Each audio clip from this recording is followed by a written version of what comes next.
The family that vacations together stays together. At least, that was the plan. Except now, the dastardly desk clerk is saying he can't confirm your connecting rooms. Wait, what? That's right, ma'am. You have rooms 201 and 709. No, we cannot be 5 floors away from our kids. The doors have double locks. They'll be fine. When you want connecting rooms confirmed before you arrive, it matters where you stay. Welcome to Hilton. I see your connecting rooms are already confirmed.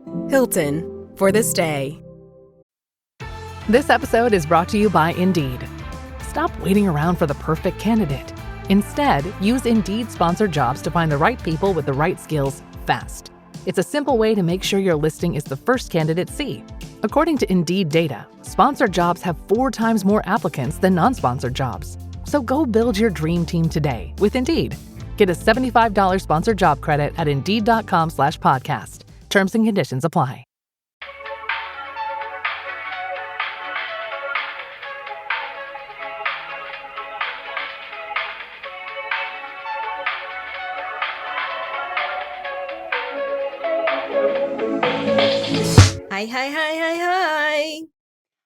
Hi. Sorry, I was fixing the lighting again. Welcome to another episode of But Am I Wrong? It's not But Am I Wrong this week. What is it, Melissa? It's But Am I Watching? Ugh, what a treat. If you're brand new here, we have a podcast that comes out every week called But Am I Wrong? Where, we talk about hot takes, we nominate the worst of the week, who's the villain, what's going on. We hear your thoughts and feelings. We all gossip together. And then sometimes we take that format and we apply it to one of our personal favorite hobbies, professions, the industry we also work in, cinema. The movies. Sometimes the television, but we're taking things on the little TV screen. Sometimes it's the big moving pictures. And other times it's something that had multiple commercial breaks, that was teased relentlessly on the channel that it was released on, and that we are still waiting for the 3rd installment of. And We're never getting that. Not too much. Not too much before we get... I don't want you to step on the toes of future me and the things I have to say. Oh, great. We are doing the movie Twitches. I'm glad you dressed for the occasion after the fact. I planned the dramatic reveal, girl. Did you? You Melissa, don't just have that at the ready? No, I had to go outside to get this. I had to clean it off because it's an outdoor decoration. I had to grab my shawl, which I'm using as a cloak or a cape. And then I swapped my glasses because I think these are more witch-like. Yeah, you look like Casper and Wendy, that version of a witch. So Hilary Duff, thank you. Yeah. I also put on a little amulet with some stars on my... If you want to see all this, you have to sign up for our Patreon. There's video. Yeah, and you should all know that I did test to see if this fit on my head, and it did perfectly. And I said, this is going to be awesome. I didn't test it with the headphones on, so it is resting precariously. Yeah, it's also again, it's a decoration. So the fishing wire and the little faux tea light that I used to hang and light it up outside is still there, but... You look great. Thank you. It was supposed to be way quicker, the dramatic reveal, but I suddenly quickly realized that the hat wasn't going to fit on as seamlessly. So I had to, and then I dropped the glasses because they were literally all right within arm's reach. It's okay. It's movie magic. We're talking about movies. We just cut it up and it'll get there fast. We're also talking about a movie about magic. Mm-hmm. Twitches, also known as The Witches of Coventry. Which, when the movie starts, immediately introduced to that. If you miss what this even means, because you probably just watched it on Disney Plus and you're like, it says Twitches here. So I don't know what y'all are talking about. Go back to Fisting Friday from 2 weeks ago, because I had a whole breakdown and deep dive. Still don't have any answers. Did you? I'm pulling up what I personally think we might have an answer. And I think it's maybe why the answer has not been, Business Insider? You're kidding me. I'm not spending $1 on this. I already looked at it. Looked at it. So correct me if I'm wrong or if I misquoted. So it's like 10 unique facts you didn't know about Twitches. And one of them was one of the most iconic lines in the movie was improvised by the girls. And it was, go Twitches, go Twitches, go Twitches. And I'm wondering if can you do it the correct way? Go Twitches. First of all, not that one. Go Twitches, go Twitches, go Twitches. The most annoying thing in this film. I have to say, though, similarly to when I watch old episodes of That's So Raven and Lizzie McGuire, I see exactly where I copped my entire personality and sense of humor from is these decoms. I'm like, that's me as a child. But see, the Twitch is really the go Twitch is take it off. We've already seen it. Thank God. Okay, the cloak might come back when the AC comes back on, but yeah, I'm not wearing a bra. You can tell. Join the Patreon. I had to because it's see-through. Ooh. Oh. Okay.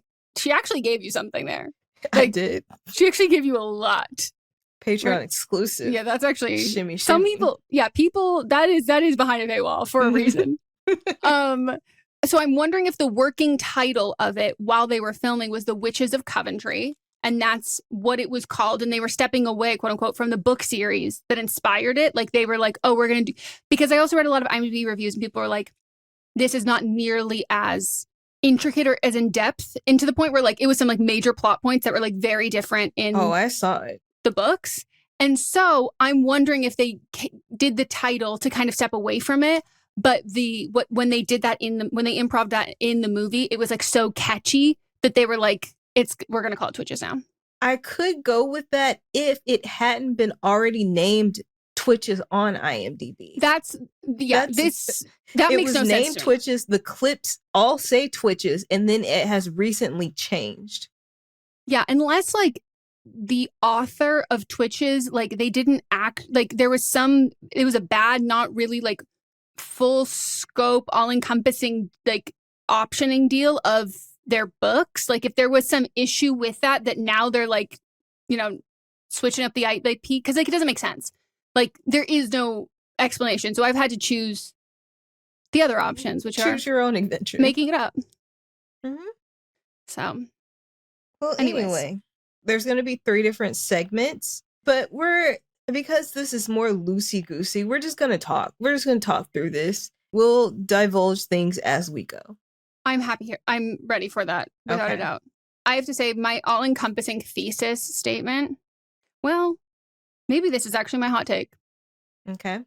I'm actually going to position this as my hot take. I have a take that I think is even hotter, which I'll throw in at the end, but I don't want to commit to that one fully. Okay.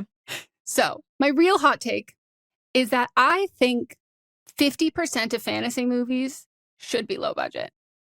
I am addicted to watching a low budget fantasy film. Anything low budget that is a green screen that is obvious that I'm watching someone not actually move anywhere. They're walking in place. We're pretending they're walking down a hallway. Like, I am obsessed with this because it strips it down to the bare bones. And you have to tell me, how good is your story? How good is your story if I am watching what looks like the animation from a video game from 1985? Give me that. And also give me a hee hee ha ha, because we talk about horror movies being camp all the time because low budget. Bring back like the Narnia. Remember when they did Narnia and the Aslan the lion was a stuffed animal? That hilarious to me. And for this, I wouldn't have wanted this movie to get any bigger of a budget unless that budget was Avatar money. If you don't have Avatar money, make the cheap fantasy movie. I'll sit there and watch it. Yeah, I was watching this and I was like, for what this is, it actually has a pretty good budget. Because it doesn't look cheap. It just looks like we are working within our budget. And I think there's a difference between the two. Because cheap is like we're cutting corners. No, the producers of this, like, and I'm sure all the creative teams sat down and they were like, this is our budget and this is what we can do. Not like this is what we're going to try to do. Or even this is our budget, therefore you can't afford to do a fantasy movie, pick something else. Mm-hmm. I'm like, no, you wanted to do a fantasy movie and they gave you peanut butter and jelly sandwich, 7 quarters, and a and a Porsche. And Mott said it is. I was like, oh my God. I was like, is that a Mazda? And Mott said, no, Porsche, but it's the Mazda of the Porsches. And I was like, oh. And he's like, yeah, it's the lower base level. And like, I just think that we look at things and like, unless you have a massive, massive fucking budget, it's not worth doing. And then I think like we have movies, for example, Bottoms, that has a huge budget, not a fantasy movie. And I think like I think it is a fantasy movie. Well, it's a sexual fantasy movie. It is a sexual fantasy movie. And then at the end, when they're killing everybody, That's an action spoiler alert. But I feel like it was just fantasized by somebody and they put it on paper. Yeah. And on the screen. Yeah. But like, I just think that this was like, we don't get those kinds of movies anymore. Like, we don't get like, if you're making fantasy, it's like, oh God, it's going to be expensive. And sometimes make the thing. It can be cheap. And if anyone, and I know people had lots of qualms about like the plot, and I will say, reading some of the IMDb reviews, I said, that would have been really interesting. Like, I kind of wish some of those things were included. But I think like, if you can make a fantasy movie like this, it's obviously harder on the actors, harder on everyone to like make it believable. You're wearing a Party City princess costume, but like, that's part of the fun. And I love that. I don't think you're wrong at all. I agree with you. When it came on the screen, I was like, okay, this makes sense. First, I want to say, I've never seen this film. I take back what I said about seeing bits and pieces. I think I've seen bits and pieces of Twitches too. I've never seen this film a day in my life. As things were starting to unfold, I was like, I don't even know what the fuck this movie is. Listen, I kept waiting for things that I remembered and then going like, and when the movie ended, I was like, wait, what? And then I'm realizing I've pieced together Twitches 1 and Twitches 2 as just Twitches. Mm-hmm. So I was also, and I wondered if you were going to have the same feeling, because besides the serial, most of the like most iconic things that I remember were actually from Twitches 2. Okay. So I think you might have the same things that you remember. There's like a different party scene in Twitches 2 at the end. I've seen that.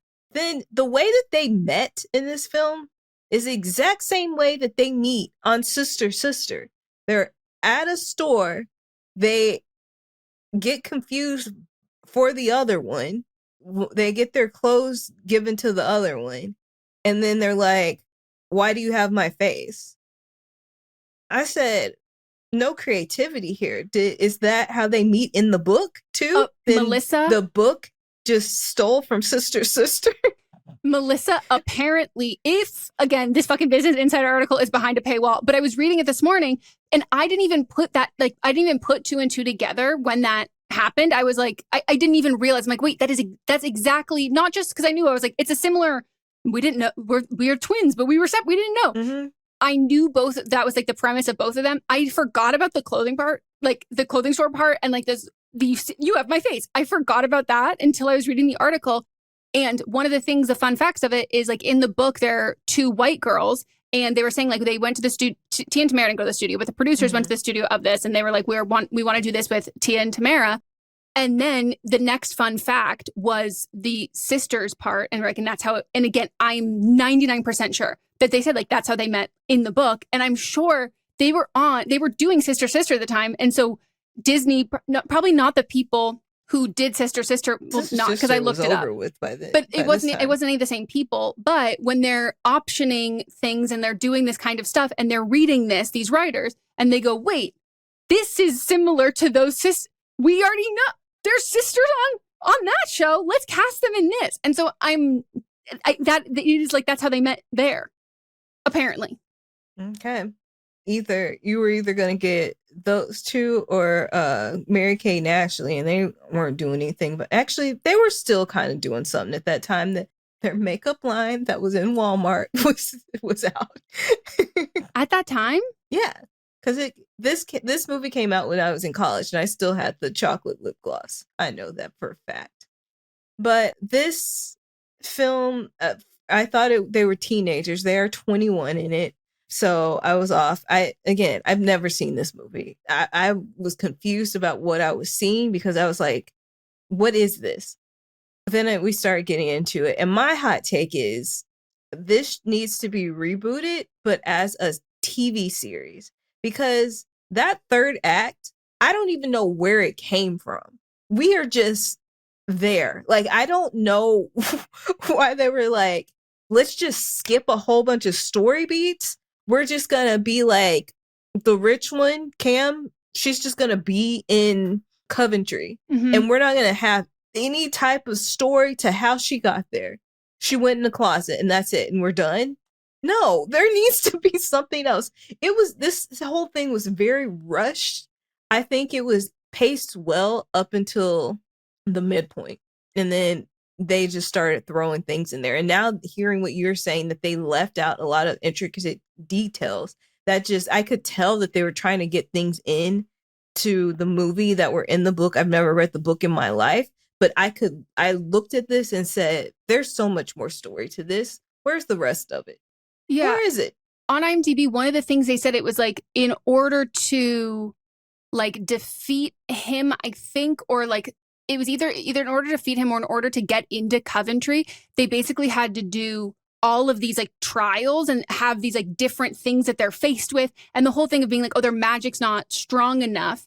And like when they're watching them just like have a picnic. And I was like, okay, tell them what they're supposed to do. Right. They don't know what they're supposed to do. And I think that might have been part of the, when they're like training, quote unquote, and or when they have to defeat him, they go through these like different levels of this like whole tournament, essentially, kind of a thing. But I kept thinking I was falling asleep, and I was towards the end. But like I kept in the midpoint, and I kept rewinding, and then I was like, no, we just jumped. I did get nervous though, because as a frequent DCOM watcher, when we were 20 minutes in, and I went, we're going. For what I know comes at the end, we need to pick up the pace right here, because I don't remember. I was like, how do we jump to this, and this? And then we just jumped. We just cut to it. We just cut straight to it. No development whatsoever. And I think that this could be a great series. I truly believe that. I think they did a good job. Obviously, we didn't need to get some new twins. They're too old now, and they don't talk to each other. And so, yeah, I think that this can. Who are the twins of this time? Are there any twins out there that are acting? Well, Dove Cameron played twins, actual twins. No, she was herself. And I have to say though, I've seen clips on TikTok. I'm talking about actual twins. I know, but Lindsay Lohan did, and that is also one of the greatest pieces of twin work from a singular. I understand that, but I'm talking about, because there's always a famous twin of. There's a famous twins, and there's no famous twins right now.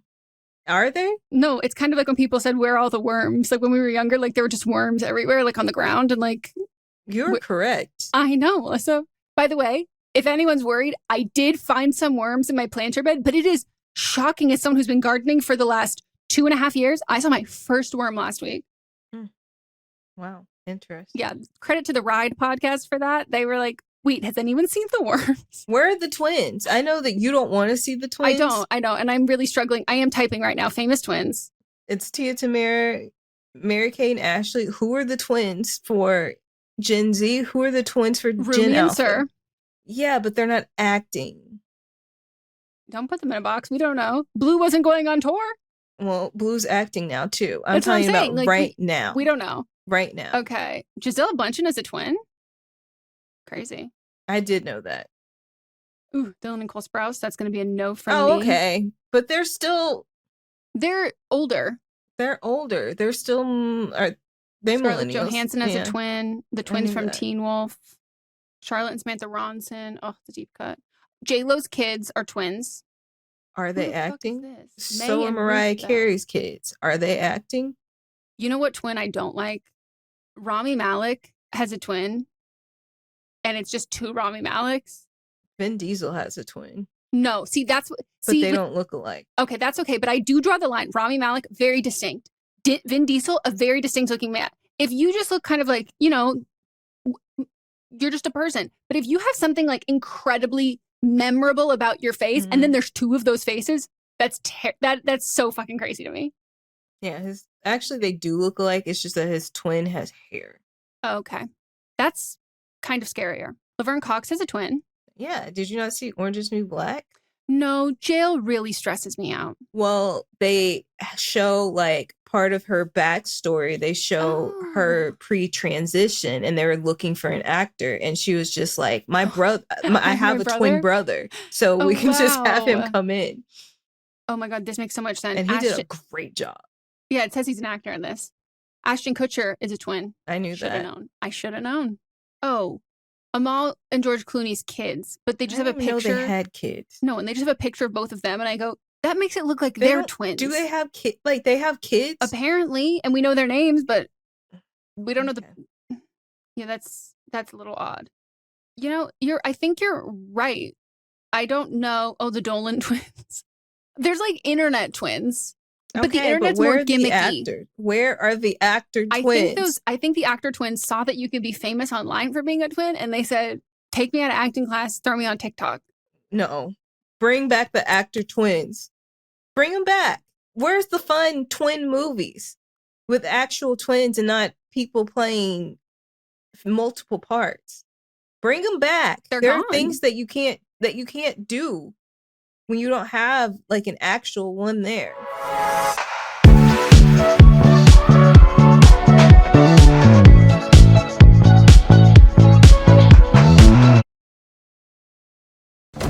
The detective said missing kids usually come home. What happens when they don't? Based on a true story. Police looking for John Gacy. We discovered bodies. By the looks of it, they're younger men. The things he did to those kids. He's sick. The system failed these families. Devil in Disguise, John Wayne Gacy.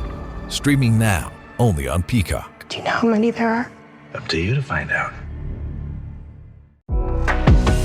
Abercrombie Kids is bringing the cheer all holiday season. And winter break means it's time for new outfits that are both festive and comfy. The last thing they need? New cozy coats for every occasion. Celebrate the season with Abercrombie Kids in the app, online, and in stores.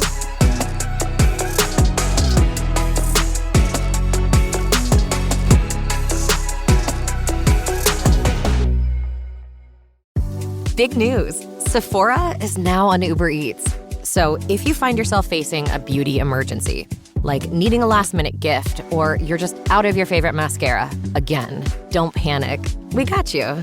Order now and get $10 off on Sephora orders of $50 or more on the Uber Eats app. Order now. Offer ends October 30th. One order per customer. Additional terms apply. See app for availability. Delivery fees may apply.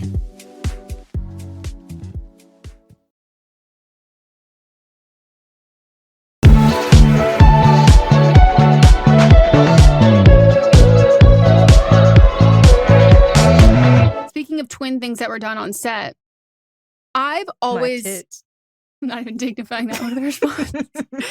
I have always been able to tell like Mary-Kate and Ashley apart. Mm-hmm. And I was like, I told Monts, I was like, he was like, can you tell them like Tia and Tamera apart? And I was like, I mean, I can now. As a kid, I don't know. And so I was like, I don't know, maybe Twitches, this might have been harder. Like, and as soon as they get on screen, and I go, even beyond that, I went, oh, no, I can tell them apart. Simply, easily. And then what I also noticed, which I'm like, I don't know how they got away with, Tia played Tamera at the birthday party with the blowing the candles out because Tamera had to work on a different show. So they curled her hair. But that was also crazy to me because they said that they like did like they would switch on set. And I don't think they look enough alike to pull that off. I think they look enough alike. What I don't think is their personalities. I can see their even when they're playing characters, I can see their different personalities. I grew up watching them on my television. As long as I can remember having TV. Actually, no, I remember life before then. But they've always been famous. They've been famous for the majority of my life. And so I can tell. When they were younger, they both had moles. That was more confusing. That's what I was trying to tell. I was like saying to Monts, I was like, but I can't remember when that switched. But there was a time where I'm pretty good at it. They were pretty much the first season of Sister Sister. Yeah. It came. But their acting is different. I can tell. Speaking of telling them apart, I saw this video that made me, y'all know which twin I'm more of a fan of. I don't. Which twin, Melissa? So I found this unearthed video, not unearthed, it's just old as hell, of Tia and Tamera out together. So that lets you know that it's all out together. And they were coming out of a restaurant and paparazzi were like taking a picture and they were calling Tia Tamera and Tamera Tia. They had mixed it up. And Tia was like, and it's like, actually, maybe Tia is at fault for them falling out. Because Tia is like, and this is very, like I said, this is very old. Tia's like, I'm the one with the wedding ring. She doesn't have a wedding ring. Look, I have a wedding ring. She doesn't have one. I was like, ooh, why did you say that, Tia? So if I'm not mistaken, that was in the time period when her and her now husband broke up, when most people were, from the stories as an avid fan of The Real, she was not going to have sex before marriage, and then was waiting to get married. Wasn't happening. And then had sex. Are you talking about Tamera? Yeah. Okay. And it was like, okay, now, like, and then we're kind of expectant waiting ×2 now for the ring. And it didn't come. They break up for a bit. And then, like, I want to say a couple months, maybe. Like, it might have even been like 6 months later. They get back together. And the getting back together, I think seemingly was the start of the end. Okay. So I think that would make total sense if that's when, because like never hid the feelings about that. It's abundantly clear. So that to me was more of a knock on someone else. It was cringy. I will send you the video. I will post the link in the show notes, but it was so cringy. I was just like, Tia, stop. And then now you're the one that doesn't have the ring and she does. I would rather it. Yeah. It was a lot. And I just saw this last week. It was all during my time trying to find out where this Witches of Coventry came from. Yeah. The things we find in the deep dive. I did have Maud's guess. I said, I'm going to describe one twin to you, and then I'm going to describe the other. Who do you think is playing who? Didn't even have to think about it. And I was like, you nailed it. And I was like, I hope this isn't from you watching me watch The Real. And he goes, no, it checks out. It makes sense. I will say, he said, these girls can act. And I said, yeah, don't I fucking know it. They've been acting their whole lives. No, but like in like a decom way, he was like, this is definitely not my favorite. Outside. Yeah, that's what I was telling him. He's like, this is not like my favorite decom plot wise or whatever, but he's like, they're making this, and like if it wasn't them, I wouldn't, like they're 90% of what I enjoy about this, and then like the other side characters, but like they're very entertaining. I was like, that was my really crazy hot take, is maybe Twitches 3 could save us all. No, I would disagree. Well, Melissa, Twitches 3, it's the Witches of Coventry, and one of them gets divorced. Oh. And it's the one that isn't already divorced. There is layers to the storyline. And we say we have to go method.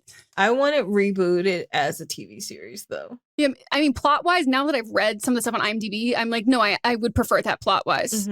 That would be far more entertaining. Because, like, yeah, some of the shit sounds, like, intricate as hell. And it reminds me of those, like, YA fantasy books I read as a kid. And knowing that this was like a whole series of books, I'm like, oh yeah, the lore's got to be fucking deep. Yeah. Maybe I'll take it over. Do it. But what else? Cameron's parents are like 10 years older than her. So when did they adopt her? And also, are they married? They're married. Okay.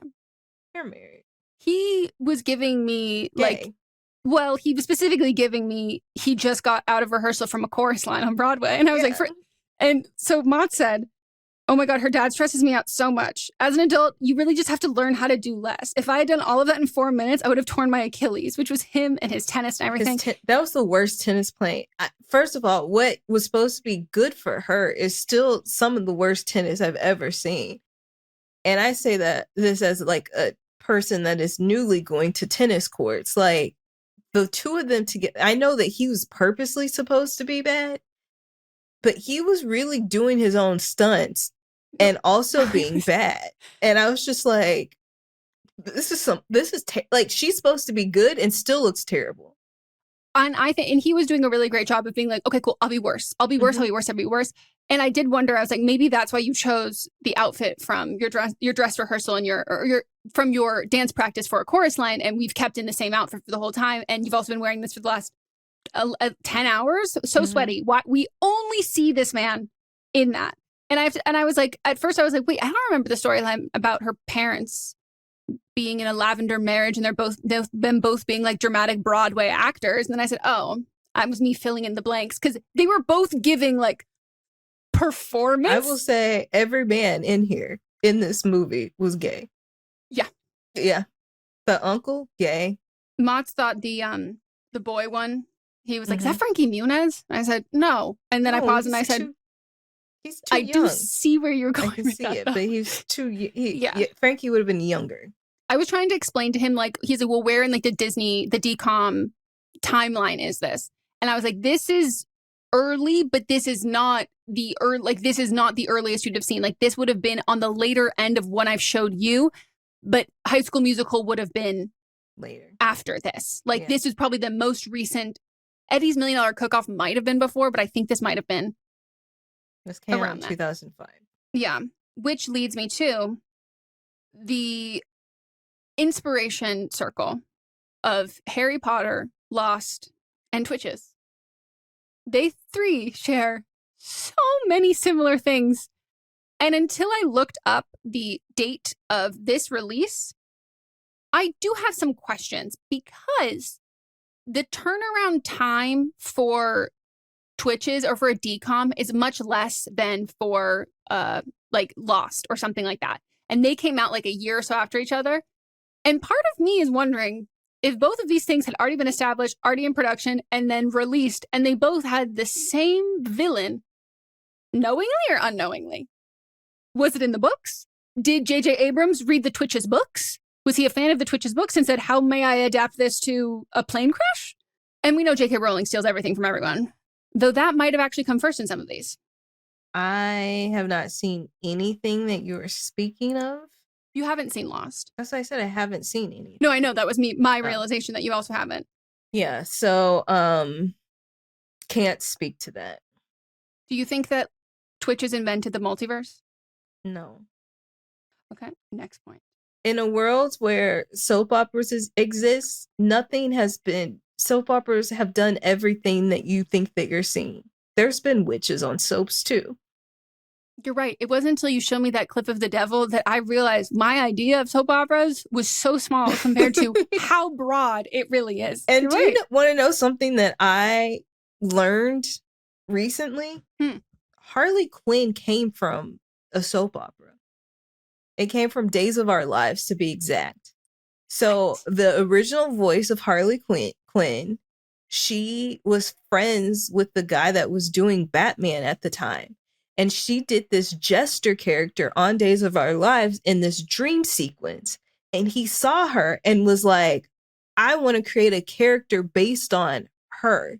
And so he drew out who Harley Quinn became and then said, hey, can you come? I think her name is Eileen. Can you come voice this character and put more of like a New York twang on it, like her actual accent? And that is how Harley Quinn was created.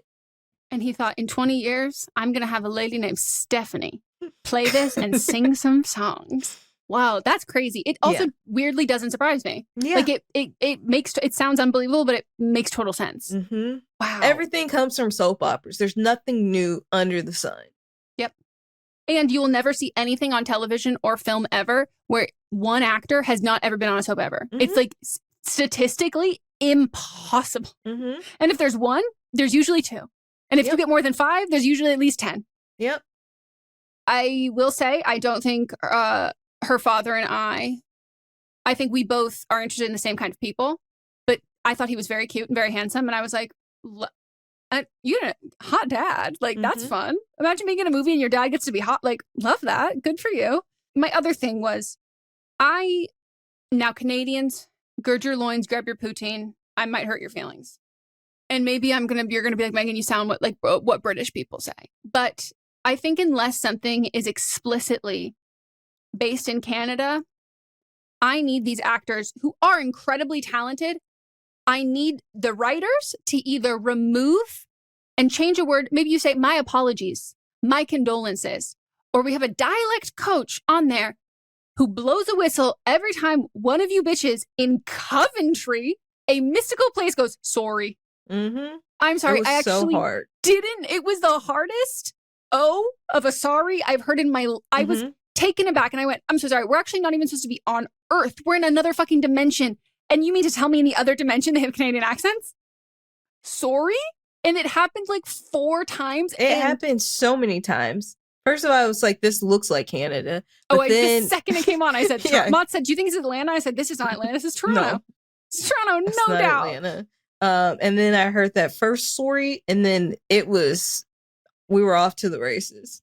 And if you did a tally marker of people from Earth and where it was based in reality, who said sorry versus people from Coventry had them knocked out all the way.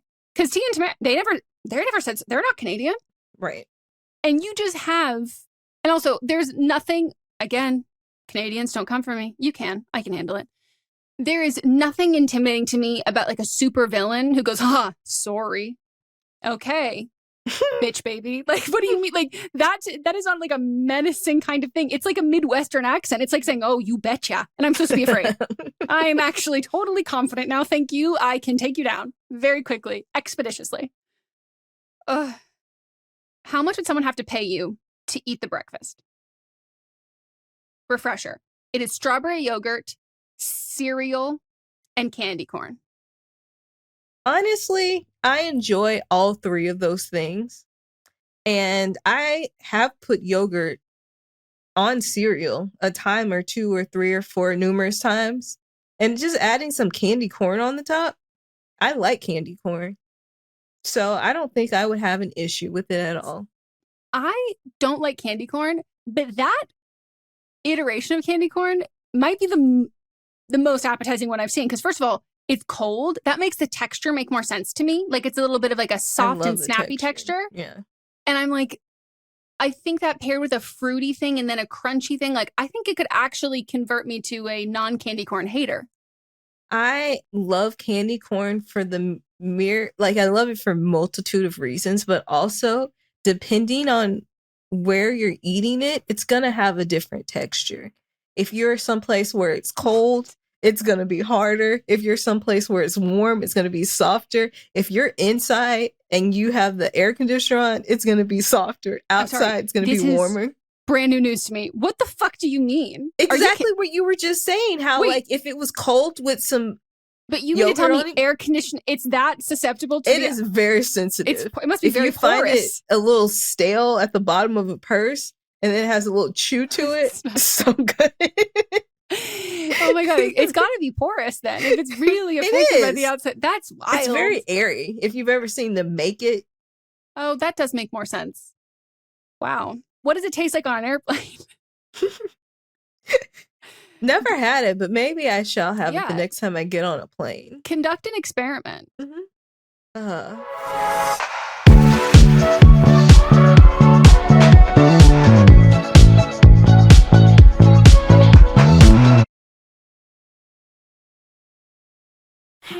This episode is brought to you by Nature's Bounty. Nature's Bounty believes your body is brilliant, naturally designed to thrive, inside and out. For those always looking for new ways to support your health from head to heels, Nature's Bounty has a range of over 400 vitamins and supplements born from 50 years of trust and care. Nature's Bounty. It's in your nature. Visit naturesbounty.com to learn more. With new, gentler scented Clorox disinfecting wipes, clean finally smells as good as it feels. On everything from lamps to ceiling fans, even on your kid's toy shark. Oh, ouch. Clorox disinfecting wipes, now available in crisp lemon. Find it on Amazon. Clorox, clean feels good. Every story you love, every invention that moves you, every idea you wished was yours, all began as nothing. Just a blank page with a blinking cursor, asking a simple question. What do you see? Great ideas start on Mac. Find out more on apple.com/Mac.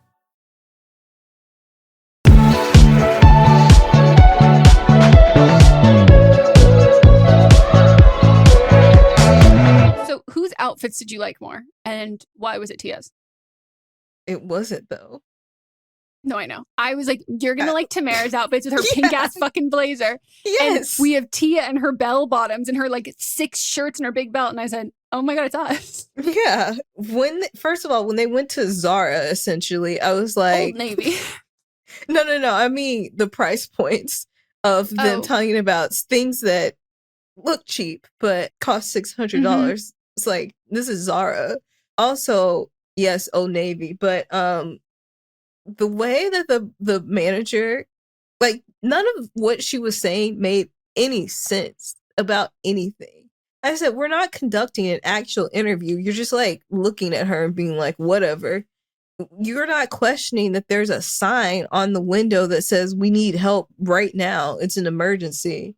And then you give her the job, but don't take any of her information. Don't tell her what to do for the job. We're not getting set up for paychecks. Like, were you going to pay her under the table? What is going on here? Also, she doesn't even get a locker to put her purse in. No, she's carrying her purse she's around carrying her while she's purse. working. She looks like she's shoplifting.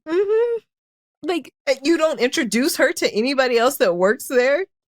No, and you set her up for fucking failure, and then you chase her down with her now sister that we know, and then you go, shoplifters. And I go, I feel like you did that on purpose. You made her carry around her purse while she was working.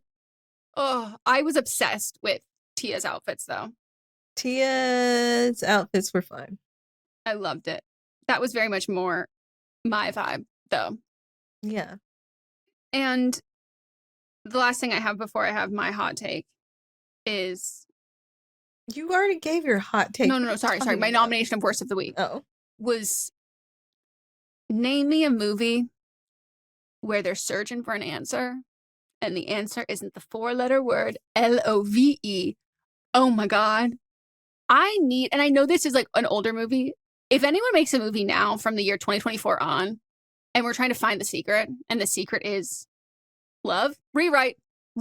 It's been fucking done. You can't give me a drum roll, please, and then you're trying to figure it out. If I got transported to a mystical fucking land through a door in my closet by 2 elves who are like telling me these things, this lore of my family, and I meet my twin sister I've never seen before, and I've been having visions, and I've been dreaming of her, and they're like, what is the answer? What is the answer? The first thing I'm gonna fucking try, motherfuckers, is love. What do you mean that's the last thing you think of at the very last moment? Love? That kills me. I can't. And I give them a pass. But never again. If any authors are listening, any writers are listening, love is the first thing I'm fucking trying. I will say, I believe that at the core of every movie that's ever been made, then love is always the answer. And that's fine. But don't make me watch an hour and a half of them trying to find the answer, and the answer is love. It can be like a Frozen thing of being like, oh, maybe adventure is the people we have all along the way. Even with all the jumps that they made, I don't even know how we got to that point. I truly don't know. It was late, I would say, around 11 when I started watching this, because I was doing it as I had washed my hair and I was doing my hair. And I truly, my eyes never left this screen. I didn't have a phone in my hand. I was simply twisting my hair up, my wet hair. And there's so much missing from this movie. There's so much missing. Melanie shared some of her hot takes with us too. And she said, they make them very immature for 21 years old. I don't know anyone at that big age saying whatever loser with hand signs and everything. I understand it's Disney Channel, but the writers should have known better. I do feel this was rectified in Twitches too, though. They seemed immature, but not as much. Yeah, these seem like children. Maybe that's why I thought they were supposed to be teenagers, because they were acting like children. Yeah, I will say that, like, I think that there's supposed to be like the juxtaposition of like, you know, one twin who family has lots of money, like has this very cushy life, and then the other who had a single mom has died, she had grown up a lot faster. I do feel like they made Tia about 30 to, I would say they made Tia kind of like she was grouchy. She was giving me like 70-year-old grouchy woman, and then they had Tamera, who was like toddlers and tiaras. She was giving like 8-year-old. Like it was like too much of a one was supposed to be like so like anti everything and so like angry or whatever. And I was like, okay, you're still like 21. And then I was like, okay, and Tamera, who was Cameron, I'm like, Cameron, you're 21. You're not 6. This isn't your super sweet 16. I felt like, well, the birthday party looked like a super sweet 16, but Yeah, I the felt princess. like the first 2 scenes of the film, she seemed mature, and then they just went in a completely different direction after that. Yeah. I don't know what happened. I think it was she made a big, bold character choice in like the first one. Like the earlier part was giving me like Sharpay, like it was giving me like very theatery, kind of like over the top, but like very Disney Channel kind of performance. And they were also kind of making her being like, oh, and I wonder if this was something that they had written into it, because like they really didn't like playing mean girls or whatever. Like, and that was also why I think they play immature, because like they have both said they were like very emotional and they were very like socially kind of behind, just because they'd been in the industry for so long and were quite sheltered and religious. So they were very young. They were both like a young 21 anyway. And they were older than 21 in this film. No, but I mean, in real life, they had to be in their late 20s. Well, even like Cameron's friend, the girl, like you were clearly could tell that like, okay, I think you guys are supposed to be like popular kind of mean girls, but like you're not giving that. You're just giving like it. At first I thought she was going to be kind of like, oh my gosh, of course I got this. Like, oh, I know, like that spoiled kind of thing. And then it just became like, she's popular. She's got a great friend. She's got great family. She's got all these things going for her. And like, you mean to tell me that like she meets her twin and her twin is like, I really don't want anything to do with you. And she's like, no, please, like begging. And I was like, this feels so out of character. It felt very much out of character. Yeah, because that's the part that I was like, this doesn't align with who I think that you were trying to portray her as. She would have been the one of being like, oh, you don't want it? Yeah, then whatever. Who cares? And so that was off to me. And then the part that I still cannot wrap my head around is the moment she suddenly decides, after she is the one pursuing all of this, that she actually goes, I don't want to do any of this. I'm going home. I didn't understand that. It didn't make sense. I watched and that's it why I was 4 times, like, Melissa. is there something missing? What is happening here?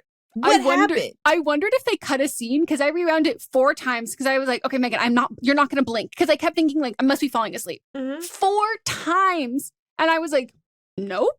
No. I don't know if they cut a scene. I don't remember feeling this confused when I watched it initially.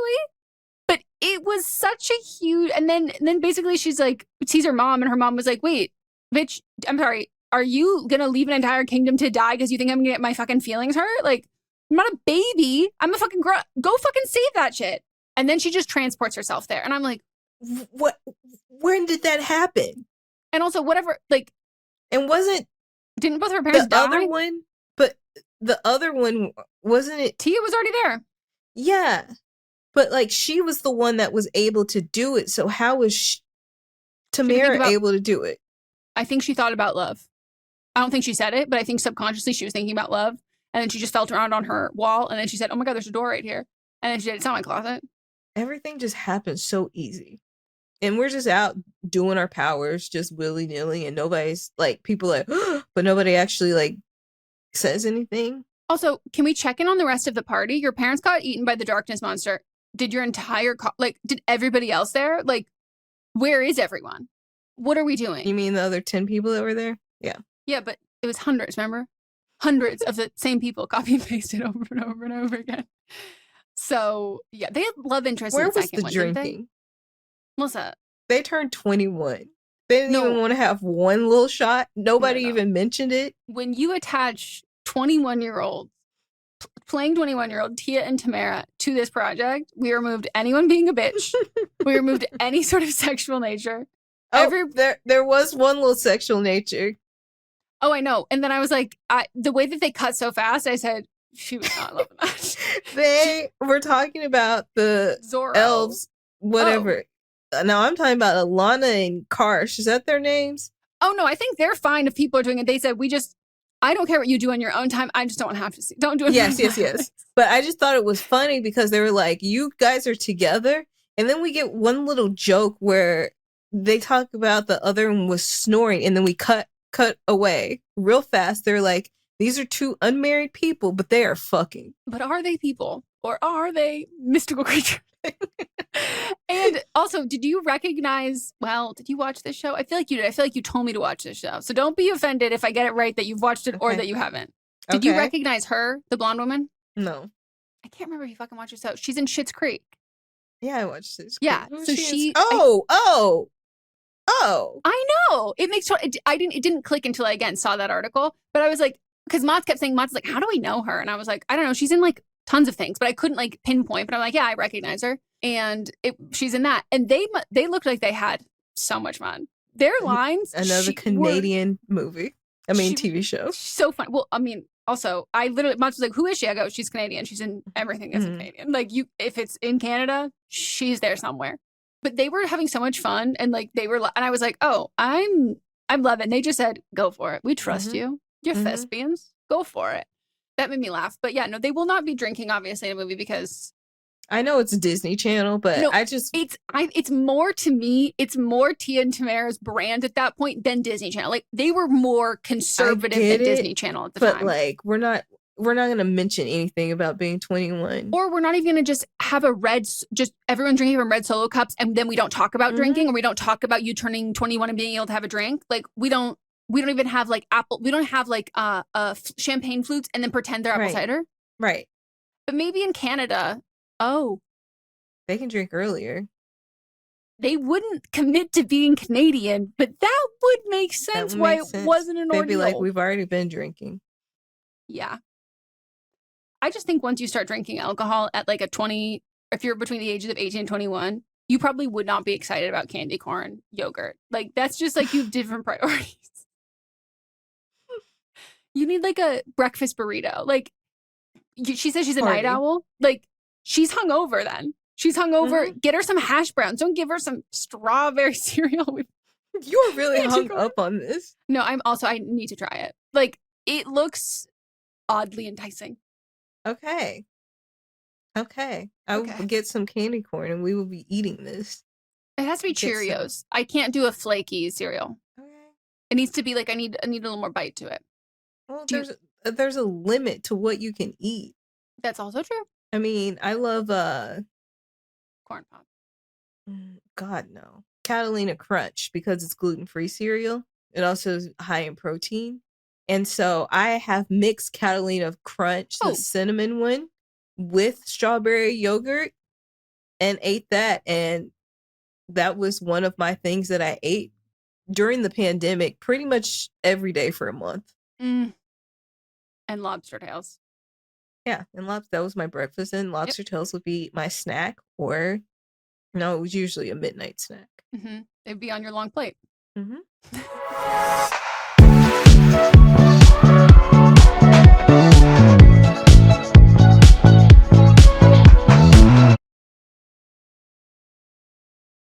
Over the last 20 years, L'Oréal Paris has honored 200 women of worth, uplifting their communities.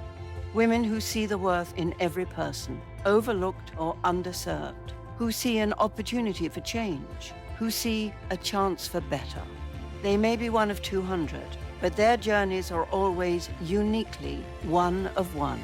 Here's to 200 more women of worth. We're worth it. We're worth it. We're worth it. We're worth it. Every Who down in Who Newville liked the holidays a ton, but where to get great prices on gifts, they had no idea. None. They searched and they searched for great gifts under $25. Gifts for spouses and friends and even their toddlers. When suddenly one Who shouted, Walmart has what you want, knowing they have Lego, Tree Hut, and low prices to flaunt. So they enjoy the holiday season as Who's often do. Cheering and shouting, Walmart has incredible gifts. Who knew? Find gifts they'll love under $25 at Walmart.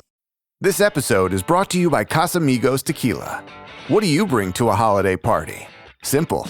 A bottle of Casamigos. Because nothing gets the party started like a Casamigos margarita. Which isn't just for summer. In fact, it's the perfect pour all year round.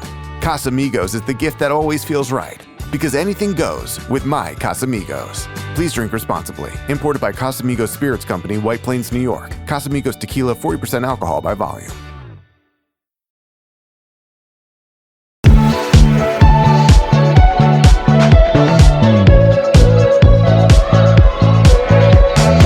Okay, who is your worst of the movie, worst of the week? There's a who, but I don't know who it is to put the name on.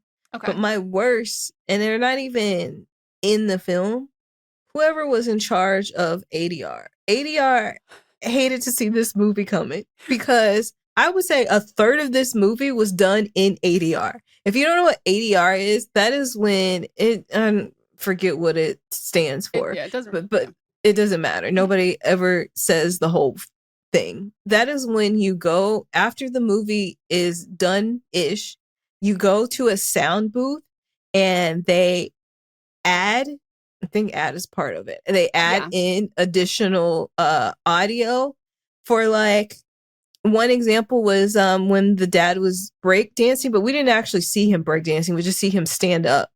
And he said something. He was tired from tennis. And he said something and his mouth did not move. But this happened from the very beginning of the movie till the end. Third of this film is done in ADR. Let's, maybe tighten up the script first while we're on set so we don't have to record most of the movie elsewhere. Yeah.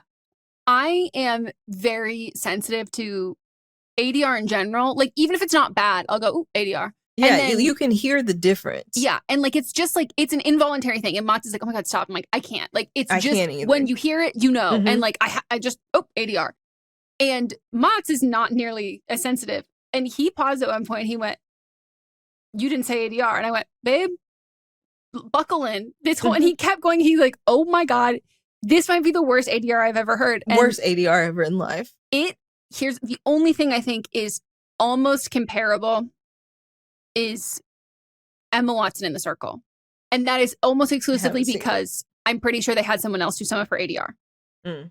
But this was the volume levels. It was not just volume levels, but they were adding hooks at the end of scenes where nobody's mouths were moving.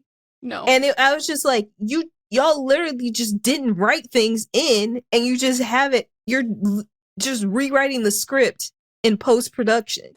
No, sometimes they said, we need a button, but they already stopped talking and they say, well, we've got 3 more seconds before the camera turned off. So just hold on her and we'll start panning up. And I go, mouth's not moving. Mouth is not moving. And she's throwing a little zinger in and I go, mouth is not moving. No one is speaking. So what executive was like, we need to make this a little sillier? Because we could have done it. Sometimes it would be the back where we'd be on somebody's back and they were saying something and it was clear that they're like, we need some more exposition right here.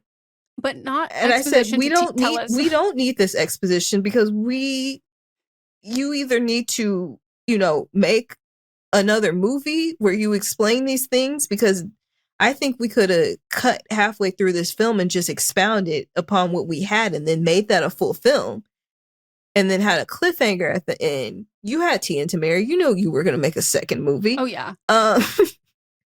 So I just don't, I don't know what the thought process was with the executives.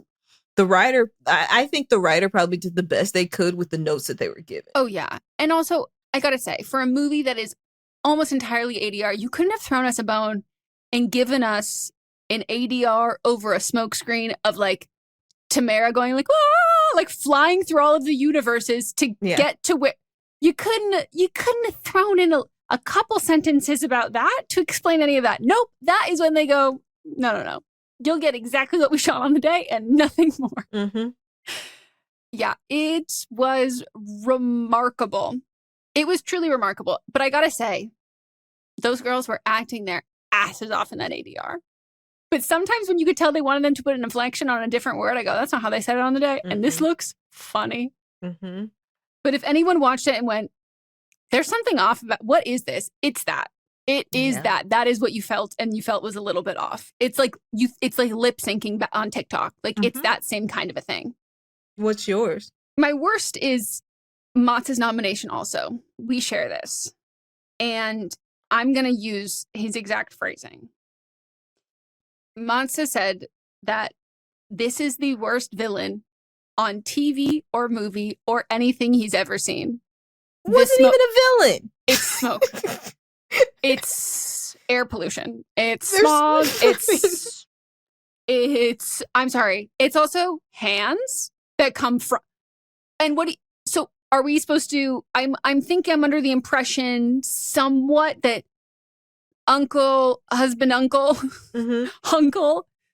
is stepfather uncle is got the reins and they would see his head in the smoke, and I go, man, is this what happens when you go to other places? So is this you?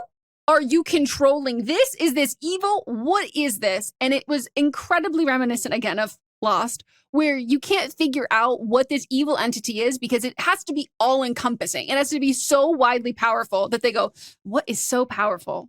What's just touching everything?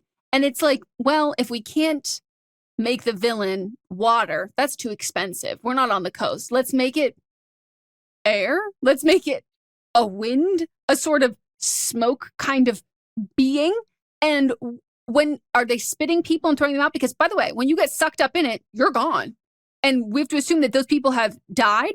Her parents got sucked up in, and then we don't see their bodies. They're not petrified. They don't turn to stone or anything like that. They're just gone. And it's one of those things that it's just so big and all encompassing that we can't ask any questions. And so when they quote unquote defeat it with love, the sun comes out. And then what? What if there's a brush fire? Do we have to worry about all smoke? What if, do we have smoke alarms in the castle?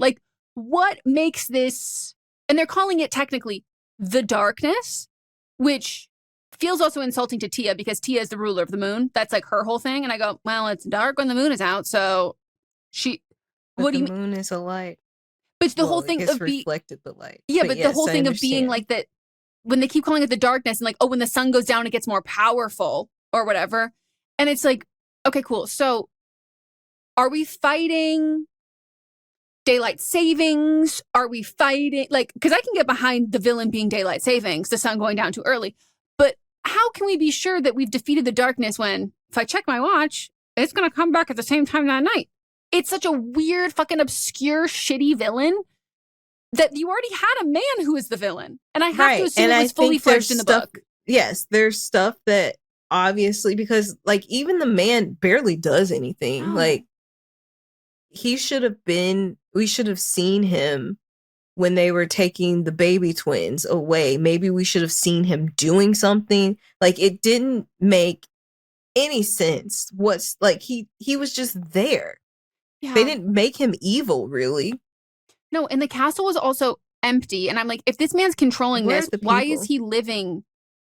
This doesn't seem like a luxurious, lovely life. It seems like he's playing the role of oh, we're trapped here in misery. And I go, but if you're controlling this, just pretend this is a safe something like that. It was just so odd. And I'm like, are you in love with her? But they also got married, I guess. Yeah, did were they married. Get divorced? How did this end? What? And then the whole thing of being plot twist, uncle. But they literally said this, oh yeah, she married your uncle. And it was we're just. And nobody was going to be her brother. That was my thing is if I hear uncle, then I'm shouldn't we be specifying which side of the family we're on? No. Y'all are just going to brush past this. So quickly, I was hold up. I actually need to you need to show me a much bigger establishing shot of him with his brother and her as the brother is the husband. Because when you say she's with the uncle, I went, oh. And then if I was Tia and Tamera, I go, I'm actually not interested in knowing about my family. They just kept walking. And I was just let's stop for a second. Wouldn't that also stop you from being hey, don't you want to have a relationship? I go, I don't necessarily want to get mixed up in that. It might be where you have to keep it in the family for whatever's going on, but let's have a conversation about this. Also, I think that their bio mom and Cameron's mom should have switched. It should have been Yeah. Didn't make sense. I know. Didn't make sense. Were they supposed to be suspended in time? I don't know. I think it had to have been because she was their age. She was their age, but also on Earth parents were not that much older either. No, not at all. And then my other question was, and maybe I actually fell asleep for this part. When we were in Tia's apartment or she was in her friend's apartment and the aloe vera or the cactus plant had turned black and her friend picked it up and was like, whoa. Did anything else come from that? Well, we saw this happen at the birthday party. We also saw it happen at the restaurant. But no, it was just like, ooh, something weird happened. Because when the eyes are in the statues or whatever, I'm like, okay, so to me that's like, oh, we're there, we're getting intel. And I'm like, I don't feel like the smoke was that like 5 steps ahead or anything like that.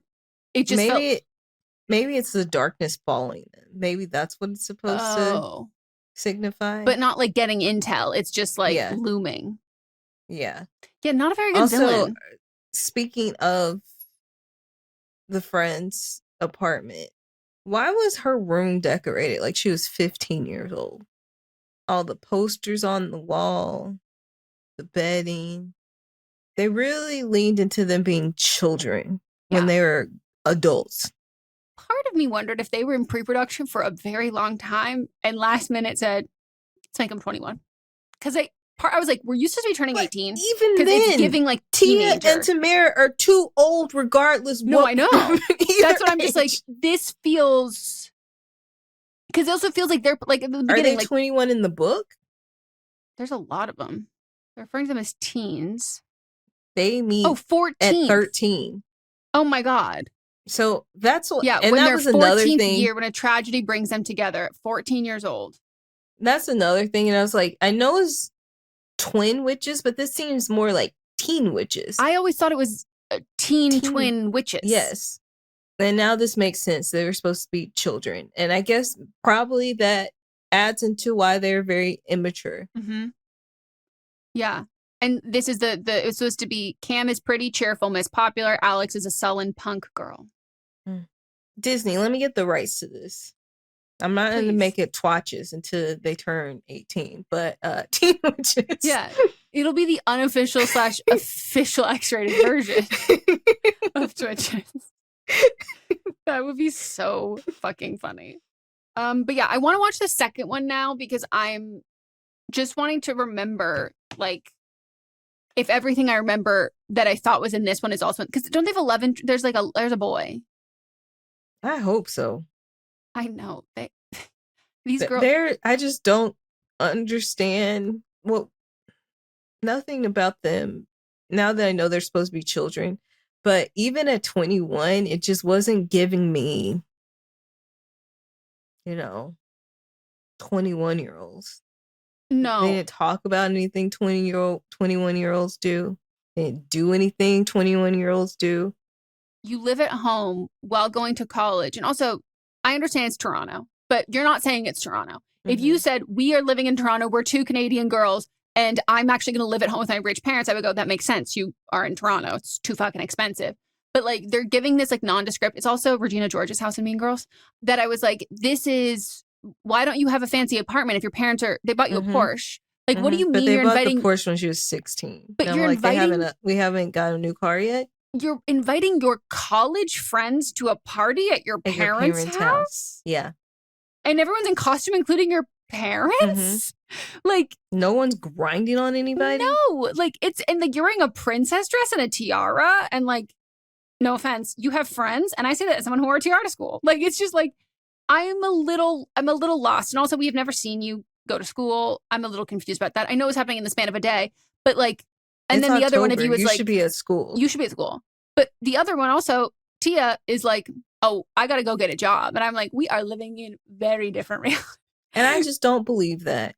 I don't believe that somebody who lived in a trailer with their mom while their mom was pursuing a master's degree, that you would be just up and looking for a job randomly. You would be in school. You would get a loan and you would be in school.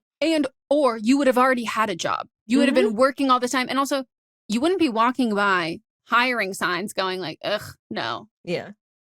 What? I thought you're giving scrappy hardworking. We can hear the phone ring in the future, but we can't figure everything else out.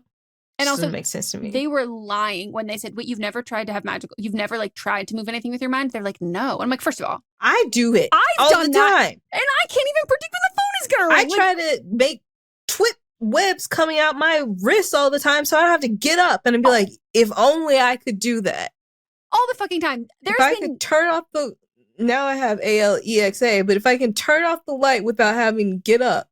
Like, I'm just baffled. You mean to tell me that both these girls who have had all of these indications that you have magical powers, I haven't, and every day, I still try. I don't know what's going to happen. Crazy. And also, you can't tell me that a teenager, when you're going through like puberty, if I think of like The Incredibles, when they were like, oh shit, they're like, they're going through puberty, they're getting older, their powers are coming out, or what? There's another one that was like that, but. I mean, that's pretty much all of X-Men. That's how they get sent to school. Yeah. And I'm just like, okay, let's be, or in Shazam, the first one, fuck that man though. Let's like, as a teenager, you without a doubt had tried some shit. Like you tried or even as a kid, like I used to make fake potions in my yard, and you're like, you never accidentally realized you had magical powers. Like I just don't believe that. Or when she's talking about how she was writing the spells, but like you wrote the spells and never tried to do anything together. Try to do anything with it. And you kept the books thinking that these were all nothing. I don't believe you. Stop trying to be humble, girls. Just admit you couldn't do it yet. Like, just say they didn't kick in all the way. But like, no, I've actually like never tried. We have to be together for it to happen. But we know that's not true because you can hear the phone ringing in the future. So we know that your powers have been working a little bit. Well, that is it for our Twitches recap, our thoughts, our feelings, our opinions. And I have to say, I know I haven't watched any recent DComs, but I feel like they don't make them like this anymore. This was after my time, so I can't speak to that. Well, of the similar era of like, again, the low budget kind of cheapy things. They've got higher budgets now. Yeah, they make less now, I think. But they make less, but they have higher budgets because the Descendants, yes. I feel like I might enjoy those. Yeah. That is it for Twitches. We hope you all enjoyed. I hope you're feeling magical. If you're feeling witchy, bitchy, and free, and I pity. So we hope you all enjoyed. Go comment on our Instagram. Are you a Cam or are you an Alex? Two characters from one of our favorite shows too. And I think it could work either way. Honestly? Yeah. Honestly, Melissa? If you are a Cam or an Alex in Modern Family, we also now know what Twitch you are. You are Cam or Alex. Staying the same. You are not switching. That's funny. And that's actually very fucking accurate. Yeah, it's also very Galinda and Elphaba. That's also another one. Classic duos. So we hope you all enjoyed, and we will circle back. Bye. This is a Sister Sign production hosted by me, Megan Rinks. And me, Melissa DeMont, plus Diamond Imprint Productions. Post-production by Coco Lorenz. Production assistance by Melanie D. Watson. And music by Ryan Hunter and Giacomo Picasso. There are vampires out there. They walk among you, shoulder to shoulder in the dark. Heading to work, heading home, going to the bar. It's a life just like anyone else's, and I have grown used to it. To the darkness, to the moon, to the taste of blood on my tongue. But vampires are dying out. We are a fading kind, and I am the first one created in so long, and that is a dangerous thing to be. Those who came before me, elders of all stripes, they do not want to see our kind gone, and they will do anything to keep their power. And for myself, and for Grace who created me, that is a sword that hangs above our heads. And the worst person of all carries our secret, and he will use it however he sees fit. Who do you look to when things are at their darkest? From the creators of Parkdale Haunt comes Woodbine, a podcast about monsters, dreams, and changes, those you want and those you never saw coming. Season 2 arrives September 24th, distributed by Realm. Welcome and enter if you dare. Hi, I'm Hallie Keeper. And I'm Allison Leiby. And together, we're the hosts of Ruined, a scary movie podcast where Hallie tells me the grisly details of a haunting new horror film each week. Whether you're a terror hound like me or a scaredy cat like Allison, we've got so many thrills, chills, and obviously kills to share with you in every episode. It's the podcast that'll have you saying, that was so funny. I should not have listened to it at night with all the lights off. From the greats like The Exorcist and Poltergeist to modern classics such as Hereditary and Get Out to the freakiest new releases like A Quiet Place and Terrifier, we ruin them all and we'll leave you howling, mostly from laughter, sometimes because you're turning into a werewolf. Ooh. Listen along as I try and guess the movie's twist, predict who will survive, and answer the hardest question of all. What would you do? So please listen to new episodes of Ruined every Tuesday on Apple Podcasts, Spotify, or wherever you get your podcasts. And whatever you do, we're begging you, please keep it spooky. Hey, it's Ryan Broderick, host of Panic World, a weekly podcast from Courier about how the internet warps our minds, our culture, and eventually reality. We cover everything from deep dives into J.K. Rowling's downward spiral to how a cartoon mouse inspired an erotic cult in Russia. Panic World keeps you up to date on the movements that break out of the internet and find their way into the real world. And so find us wherever you get your podcasts, and you can listen to audio versions of these episodes.